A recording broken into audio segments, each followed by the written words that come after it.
Hello friends, आपका स्वागत है आपका अपने YouTube channel A to Z NCERT facts में।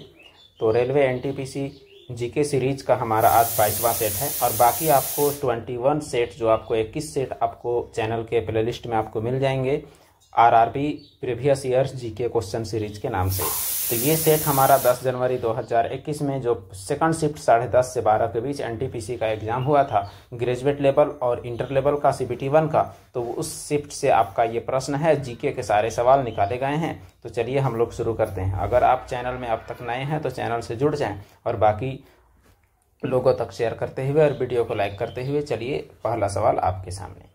तो सवाल ये रहा पहला, सरकार के कुल व्यय और ऋण को छोड़कर कुल प्राप्तियों के कुल अंतर को क्या कहा जाता है। यानी सरकार का कुल खर्च और कुल आमद यानी जितना भी आमदनी है वो दोनों का अंतर को क्या कहेंगे, जिसमें हम लोग ऋण को छोड़ देंगे।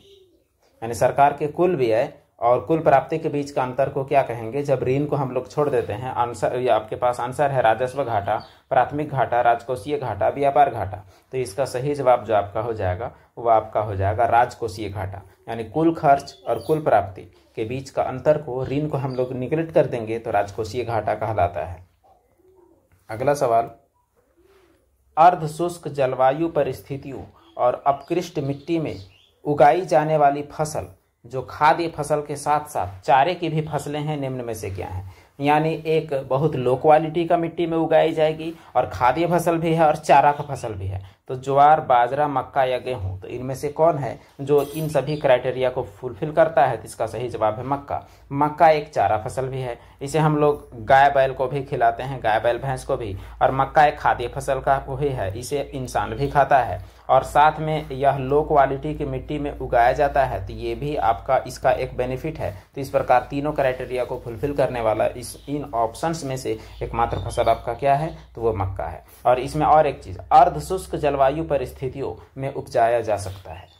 अगला सवाल, भारत में 1972 में अपना परिचालन आरंभ करने वाले बोकारो स्टील प्लांट की स्थापना किस देश की सहायता से की गई। तो बोकारो स्टील प्लांट जो कि झारखंड में स्थित है और इस प्लांट की स्थापना 1972 में किया गया था। तो इसकी स्थापना किस देश की मदद से की गई। ग्रेट ब्रिटेन, कनाडा, यूएसएसआर या यूएसए। तो इसका सही जवाब क्या हो जाएगा, तो इसका सही जवाब हो जाएगा यूएसएसआर। इसे वर्तमान ऑप्शन में आपका रूस भी देखने को मिल सकता है। रूस वर्तमान स्वरूप है यूएसएसआर का। अगला प्रश्न क्वेश्चन नंबर 4, सवाल आपके सामने ये रहा, क्षेत्रीय हवाई संपर्क को सस्ता और सुविधाजनक यानी एरोप्लेन परिवहन को सस्ता और सुविधाजनक बनाने के लिए संचालित योजना का क्या नाम है। डिस्कवर इंडिया, सहज, उड़ान या आकाश। तो इसका पूरा नाम क्या है वो हम लोग देखते हैं उस योजना का। तो उसका नाम उड़ान है। उड़ान के बारे में अगर हम लोग देखें तो उड़ान ऐसे कुछ लिखाता है और इसका एक पूरा नाम भी होता है। यह एक योजना है जिसका मकसद है कि चप्पल पहनने वाला नागरिक भी हवाई जहाज का सफर करे। इसका पूरा नाम हो जाएगा उड़े देश का आम नागरिक। उड़े देश का आम नागरिक उड़ान का फुल फॉर्म है, जो कि एक ऐसा योजना है जिससे हवाई यात्रा को आसान बनाने का क्रियान्वयन करने का प्रयास किया गया है। अगला प्रश्न क्वेश्चन नंबर 10, सवाल कहता है कि नीति आयोग के पहले अध्यक्ष कौन थे। नीति आयोग वही जो योजना आयोग के स्थान पर 1 जनवरी 2015 को स्थापित की गई है।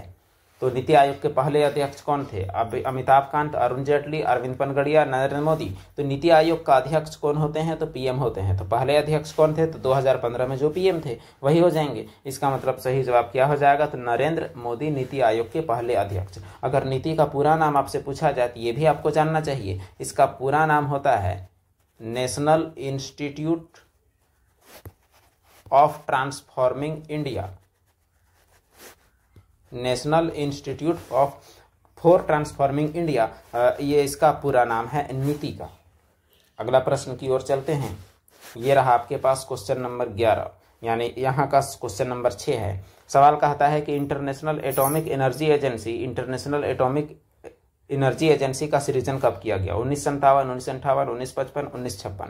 तो इसका सही जवाब क्या हो जाएगा वो हम लोग चलिए देख लें। तो इसका सही जवाब हो जाएगा 1957। इंटरनेशनल एटॉमिक एनर्जी एजेंसी का गठन कब किया गया, तो 1957 में किया गया। तो चलिए अगले सवाल की ओर चलते हैं। ये रहा आपके पास अगला क्वेश्चन। सवाल है कि निम्न में से किसने संथाल विद्रोह और 1857 के विद्रोह के दौरान अंग्रेजों की सहायता की थी?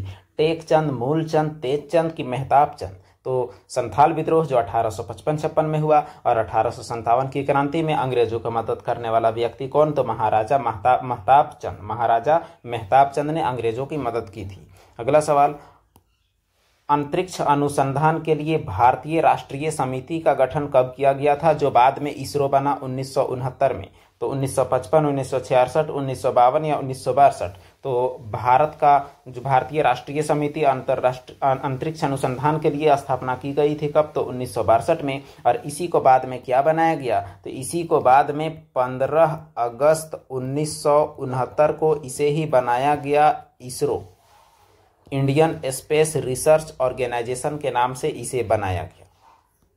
चलिए बढ़ते हैं अगले सवाल की ओर। सवाल यहाँ कहता है कि समान डाटा प्रकार के संलग्न डाटा के एक सेट को क्या कहते हैं? एक ही प्रकार का डाटा का सेट रहेगा उसे क्या कहेंगे? एरे, ऑब्जेक्ट, क्लास या एब्स्ट्रैक्शन? तो ये सवाल कंप्यूटर के प्रोग्रामिंग से है, जो आपके लिए काफी टफ भी हो सकता है, फिर भी हम लोग सीखते हैं। इसे क्या कहते हैं? डाटा सेट को एरे कहते हैं। सेम प्रकार के डेटा सेट को क्या कहते हैं? तो एरे कहते हैं। यह प्रोग्रामिंग का एक टॉपिक है। अगला प्रश्न की ओर हम लोग चलते हैं। अगला प्रश्न आपके सामने ये रहा, क्वेश्चन नंबर 21। सवाल है कि लोकप्रिय काल्पनिक उपन्यास चंद्रकांता की रचना किसने की थी? तो एक काल्पनिक उपन्यास है चंद्रकांता। रचनाकार आपको बताना है मैथिली शरण गुप्त, जयशंकर प्रसाद, देवकी नंदन खत्री या मुंशी प्रेमचंद? तो इसका सही जवाब रिवील करते हैं। इसका सही जवाब हो जाएगा देवकी नंदन खत्री। कौन सा उपन्यास? तो चंद्रकांता। अगला सवाल, निम्न में से किस राष्ट्र ने इको फ्रेंडली रॉकेट अंगारा विकसित किया? तो हालांकि यह सवाल चूंकि 2021 में पूछा गया सवाल है, तो हो सकता है उस दौरान का करंट अफेयर से रिलेटेड हो, लेकिन फिर भी यह बताने के लिए यह सवाल शामिल किया गया है कि कैसे कैसे सवाल पूछते हैं। ऑप्शन है रूस, भारत, पाकिस्तान या यूएसए? तो इसका सही जवाब हो जाएगा रूस। तो अंगारा नामक रॉकेट जो इको फ्रेंडली रॉकेट है, जिसे कौन स्थापित किया है, कौन विकसित किया है? तो जवाब है रसिया। अगला सवाल, नवंबर 1944 में सांप्रदायिक समस्याओं पर गांधी जिन्ना चर्चा विफल होने के बाद एक न्यायिक ढांचे में सांप्रदायिक समस्या की जांच करने के लिए गैर पक्षीय सम्मेलन की अस्थायी समिति द्वारा कौन सी समिति नियुक्त की गई थी? सप्रू समिति, पटेल समिति, जाकिर हुसैन समिति, बलवंत राय मेहता समिति? यानी गांधी जिन्ना के चर्चा के विफल होने के बाद एक कमेटी गठन किया गया, उस कमेटी का नाम बताना है। तो जवाब है सप्रू समिति। यह सप्रू पूरा नाम तेज बहादुर सप्रू के नाम से रखा गया है। अगला सवाल, वह पोर्ट जो डिजिटल उपकरणों में से डेटा स्थानांतरण के लिए एक प्रोटोकॉल है, उसे क्या कहा जाता है? VGA monitor port, USB port, parallel port या PS2 पोर्ट? तो इसका सही जवाब क्या हो जाएगा? इसका सही जवाब है USB पोर्ट। यह USB पोर्ट वही पोर्ट होता है, जैसे आपका जो फोन का चार्जर होता है, तो एक हिस्सा आपका फोन में कनेक्टेड होता है, दूसरा हिस्सा आपका चार्जर में कनेक्टेड होता है। तो यहाँ पर चार्जर में जो हिस्सा कनेक्टेड होता है, इसे ही हम लोग क्या कहते हैं? इसे ही कहते हैं USB। तो या ये आपका चार्जर में जो छेद होता है, इसे USB पोर्ट कहते हैं। तो ऐसे कंप्यूटर में बहुत सारे पोर्ट होते हैं, जिसे USB पोर्ट बोला जाता है, यूनिवर्सल सीरियल बस पोर्ट। अगला प्रश्न की ओर चलते हैं। सवाल है economy of permanence. Economy of permanence के लेखक कौन है? PC महालनोबिस, KN राज, JC कुमारप्पा या K कामराज? तो सही जवाब की तलाश में सही जवाब है JC कुमारप्पा। JC कुमारप्पा लेखक हैं एक किताब के जिसका नाम है इकोनॉमी ऑफ परमानेंस। अगला सवाल, द्वितीय पंचवर्षीय योजना की रूपरेखा किसने तैयार की? यही पंचवर्षीय योजना द्वितीय है जो 1956 से 1961 तक चला और जिसमें मूल रूप से उद्योगों को यानी औद्योगिक तरक्की को ज्यादा जोर दिया गया। तो वह योजना का मेन रूपरेखा तैयार करने का श्रेय किसे जाता है? K Kamaraj, PC Mahalanobis, KN राज या JC कुमारप्पा? तो इसका सही जवाब जो आपका हो जाएगा वो आपका हो जाएगा PC महालनोबिस। PC महालनोबिस को द्वितीय पंचवर्षीय योजना का मुख्य योजनाकार के रूप में जाना जाता है। अगला सवाल, पृथ्वी शिखर सम्मेलन के रूप में किसे जाना जाता है? क्योटो प्रोटोकॉल, ब्रुटलैंड रिपोर्ट, एजेंडा 21, रियो शिखर सम्मेलन? तो पृथ्वी शिखर सम्मेलन के रूप में किसे जाना जाता है, यह है आपका सवाल। तो इसका सही जवाब क्या हो जाएगा? तो सही जवाब आपका हो जाएगा रियो शिखर सम्मेलन। तो रियो शिखर सम्मेलन को पृथ्वी शिखर सम्मेलन के रूप में जाना जाता है।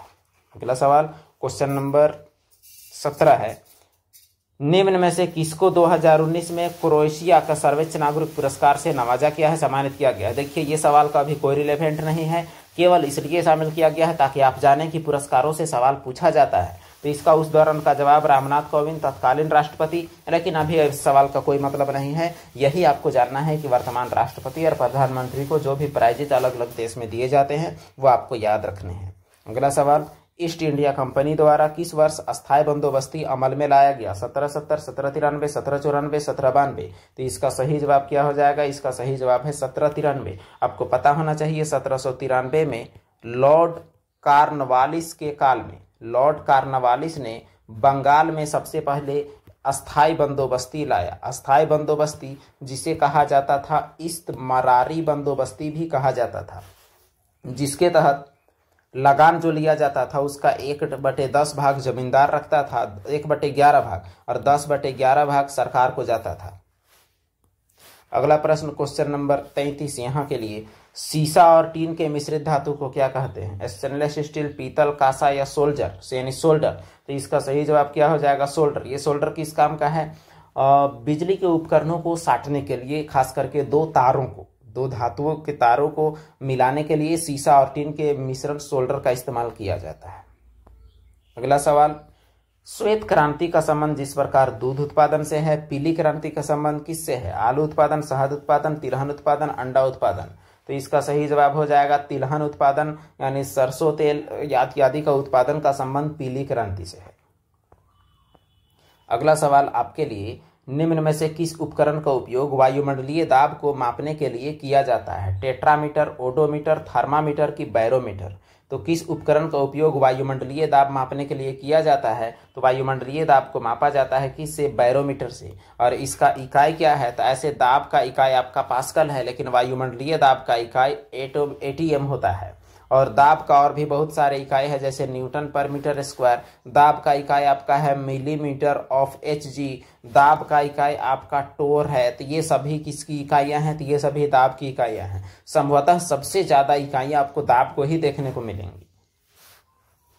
अगला सवाल, वर्षा ऋतु के दौरान जब पौधे के लिए आवश्यक मृदा आर्द्रता की तुलना में अधिक वर्षा होती है, यानी जब ज्यादा बारिश होती है, तो इसे किस रूप में संदर्भित किया जाता है? आर्द्र भूमि वर्षा, विस्तीर्ण वर्षा, सघन कृषि या शुष्क भूमि वर्षा। तो जब जरूरत से ज्यादा बारिश होती है तो इसे कहा जाता है आर्द्र भूमि कृषि, यानी जो कृषि जो होती है उस लेवल की कृषि उसे आर्द्र भूमि कृषि यानी नमयुक्त कृषि कहा जाता है।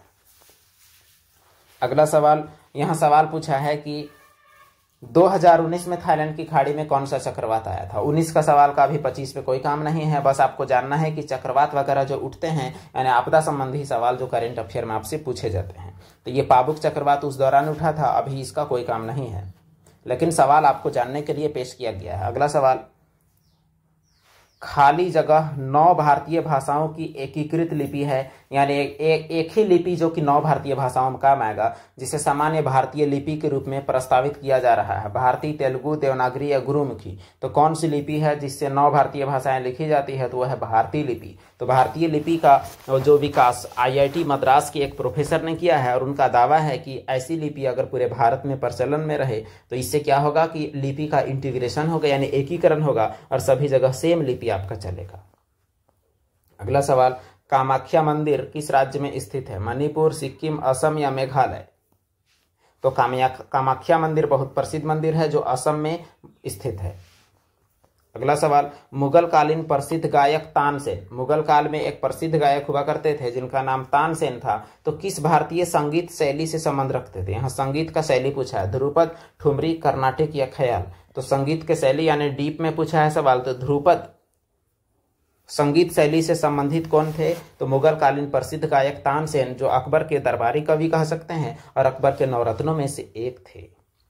अगला सवाल, क्लब ऑफ रोम द्वारा द लिमिट्स ऑफ ग्रोथ का प्रकाशन कब किया गया? द लिमिट्स ऑफ ग्रोथ का प्रकाशन क्लब ऑफ रोम द्वारा कब किया गया, जो सस्टेनेबल डेवलपमेंट की ओर एक अच्छा कदम माना जाता है? 1973, 1975, 1972, 1974। तो इसका सही जवाब जो हो जाएगा वो आपका है 1972। और इसी का अगला कड़ी आप कह सकते हैं आवर कॉमन फ्यूचर, 1987 में छपा था, जिसे ब्रॉडलैंड रिपोर्ट भी कहा जाता है। Our common future. अगला सवाल, भूमि का वह भौतिक विस्तार, भूमि का वह भौतिक विस्तार जिस पर फसलें बोई और काटी जाती हैं, उसे निम्न में से किस नाम से जाना जाता है? यानी जिस पर फसल बोई जाएगी और काटी जाएगी उसे क्या? कृषि बंजर भूमि, प्रतिभूमि, कुल बीजारोपित भूमि, वर्तमान प्रतिभूमि। तो उसे क्या कहा जाएगा? तो उसे कहा जाएगा कुल बीजारोपित भूमि, यानी ऐसा भूमि जिस पर बीजारोपण किया जाता है। अगला सवाल, नाइट्रोजन यौगिकीकरण के माध्यम से मृदा की प्राकृतिक उर्वरता बढ़ाने वाली फसलें क्या कहलाती हैं? नकदी फसलें, फलीदार फसलें, बागवानी फसलें या तंतुमय फसलें? तो नाइट्रोजन फिक्सेशन करने वाली फसलों को क्या कहा जाता है? फलीदार फसलें। इसमें उदाहरण आपका क्या क्या आता है? तो उदाहरण में आपका आ जाएगा मूंग आ जाएगा, उसके बाद आपका आ जाएगा खेसरा आ जाएगा, और उसके बाद आपका चना आ जाएगा, और उसके बाद मटर, एक बुना मटर होता है, वो मटर भी आपका इसमें आता है। बाकी नॉर्मल मटर भी आता है, लेकिन जो बुना मटर है उसमें आपका ज्यादा क्वालिटी है नाइट्रोजन फिक्सेशन का। अगला सवाल है, खाद्य पदार्थ, वस्त्र जैसे उत्पाद और मनोरंजन जैसी सेवाओं को उनके अंतिम उपभोक्ताओं द्वारा खरीदे जाने पर क्या कहलाता है? अंतिम वस्तु, पूंजीगत वस्तु, उपभोग वस्तु, मध्यवर्गी वस्तु। यानी वह वस्तु जो कि अंतिम रूप से ग्राहक जिसका यूज करता है उसे क्या कहते हैं? तो उसे उपभोग वस्तु कहते हैं।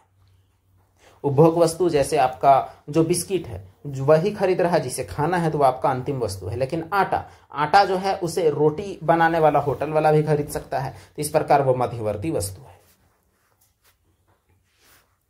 अगला प्रश्न, 1932 का पूना पैक्ट समझौता महात्मा गांधी और इनमें से किस नेता के बीच हस्ताक्षरित किया गया था? यानी गांधी और किसके बीच पूना पैक्ट हुआ था 1932 में? यह सवाल पूछा गया। ऑप्शन है सी राजगोपालाचारी, विनोबा भावे, मोहम्मद अली जिन्ना, भीमराव अंबेडकर। तो सही जवाब हो जाएगा भीमराव अंबेडकर। आरक्षण के मुद्दे पर महात्मा गांधी और भीमराव अंबेडकर में जो झगड़ा हुआ था, एक तरह से कह सकते हैं, उसका समझौता पूना पैक्ट के रूप में 1932 में हुआ, और उसमें महात्मा गांधी और भीमराव अंबेडकर के बीच हुआ था यह समझौता। अगला सवाल, प्रत्येक वृक्क में बड़ी संख्या में निस्यंदन इकाइयां होती है, उन्हें क्या कहा जाता है? स्नायु, तंत्रिकाएं, वृक्काणु या नाभिक? तो प्रत्येक वृक्क में बड़ी संख्या में निस्यंदन इकाई मैंने छानने की इकाई होती है, तो वो क्या कहलाता है? तो उसे हम लोग कहते हैं वृक्काणु यानी नेफ्रॉन्स, और इसीलिए किडनी का अध्ययन को नेफ्रोलॉजी भी कहा जाता है। अगला सवाल, पेशी कोशिका में ऑक्सीजन की कमी होने पर पाइरूवेट टूटकर क्या बन जाता है? पेशी कोशिका में जब ऑक्सीजन की कमी होती है, अनॉक्सी श्वसन होता है, तो क्या बनता है? जल और ऊर्जा, लैक्टिक एसिड और ऊर्जा, एथनॉल और कार्बन डाइऑक्साइड और जल। ये सवाल अत्यंत बार दोहराया हुआ प्रश्न है। तो लैक्टिक एसिड और ऊर्जा बनता है। ऊर्जा से हम लोग तो चल फिर लेते हैं, लेकिन लैक्टिक एसिड अगले दिन हमें दर्द का कारण बनता है। अगला सवाल, वारली लोक चित्रकारी किस राज्य की लोक कला का एक रूप है? तो वारली नामक चित्रकला कहाँ का है? कर्नाटक, महाराष्ट्र, गुजरात, मध्य प्रदेश, राजस्थान। तो कौन सा राज्य का है? तो सही जवाब है महाराष्ट्र। महाराष्ट्र का एक चित्रकला का रूप क्या है? तो वारली है। अगला सवाल, हमारी जिह्वा यानी जीभ पर कौन सी अभिग्राही यानी रिसेप्टर स्थित होती है? प्रकाशग्राही, तापग्राही, रस संवेदी, घ्राणग्राही। देखिए ये महक का है, ये आंख का है, ताप वाला स्किन का है, तो आपका जीभ वाला किसका होगा? तो जीभ वाला आपका रस का होगा, तो इसीलिए सही जवाब ऑप्शन सी है। अगला सवाल, 1972 में शिमला समझौता इंदिरा गांधी और किसके बीच हुआ था? जुल्फिकार अली भुट्टो, बेनजीर भुट्टो, अयूब खान, परवेज मुशर्रफ। तो इसका सही जवाब क्या है? तो इसका सही जवाब है जुल्फिकार अली भुट्टो। इसका डिटेल हम लोग जाते हैं। आपको पता है 1971 में भारत पाकिस्तान का युद्ध हुआ था।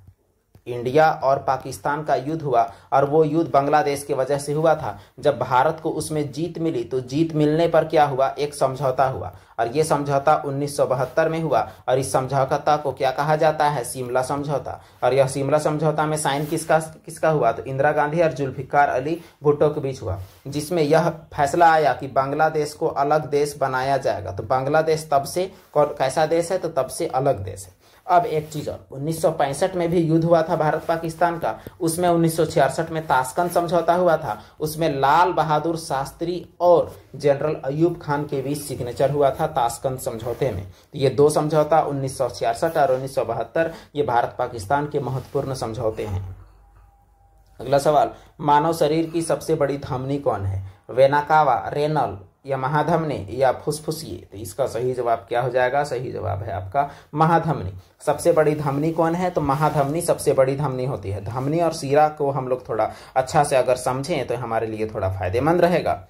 यहाँ हम लोग देख सकते हैं कि क्या कहानी है इसमें।